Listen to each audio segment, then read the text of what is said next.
Ассалаумағалейкум, құрметті достар. Құлжан Наурызбек арнасына тіркеліп, лайк басып, пікір қалдырып, қолдап кетулеріңізді сұраймын. Бүгінгі тақырып тағы да өкінішке орай қазақ әскері жайында болмақ. Осыдан бірнеше күн бұрын Атыраулық 18 жасар сарбаздың ДНК сараптамасын анықтай келе, әскер қатарында зорлық-зомбылық көрсетілгені мәлім болса, 2022 жылдың 9 тамыз күні ұлттық ұлан 55-71 әскери бөлімінде қызмет етіп, табиғи апаттың кесірінен 3 сарбазды құтқарып, өзі шатырдың астында қалып, ерлікпен қаза тапты деген Шахим Алмастың ата-анасы бұл деректің жалған екенін айтып, журналистерге көреміз ток-шоуына хабарласқан екен.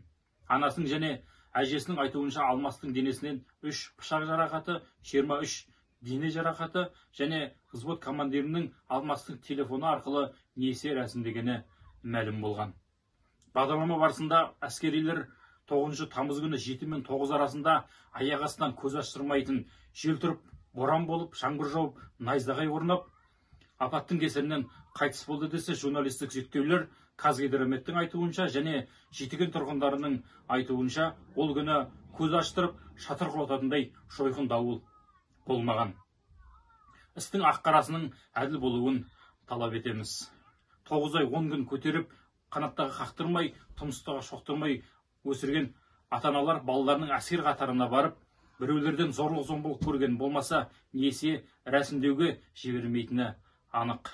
Мейлі бұл өмірде құтылып кетемін десе де, 18-19 жасар баласынан айырылып бозторғайдай шырылдаған ата-аналардың көз жасы жібермейтіні анық. Бағдарлама барысында несие рәсімдеген взвод командирі қылмыстық іс әлі толық анықталмағандықтан қызмет бабымен Талдықорған қаласына ауысты десе, бағдарлама берген жауабы болды ма екен, ертесіне жұмыстан босатылды деп хабарласқан.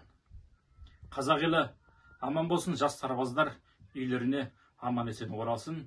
Істің ақ-қарасының толық анықталған кезде тағы да сіздермен бөлісетін боламыз. Сау болыңыздар.